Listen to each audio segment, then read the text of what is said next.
سلام خدمت همه دوستان و عزیزان و ساکنین استان تهران. امروز مورخه 20 آبان 1404 هستش. همینجور که ملاحظه میفرمایید ما اومدیم پشت سد لطیان. تقریبا 90% سطح آب اومده پایین و پشت سد واقعا آبش دیگه خالی شده، دیگه به ته رسیده. فکر کنم 5% یا 10% آب مونده و اون سفیدی ها کامل پارسال پر آب بود. ما اومده بودیم پارسال تقریبا تا اون لبه سیمانی که سفید هستش پر آب بود. امسال به دلیل نبود بارندگی و برف دیگه واقعا پشت سد خالی شده. باید کل استان تهران همه ساکنین باید در مصرف آب صرفه جویی کنن.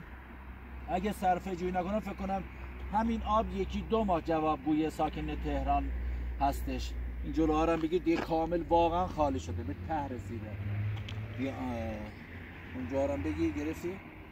بگیر. یه خودتون باید در صرفه جویی آب رعایت کنید.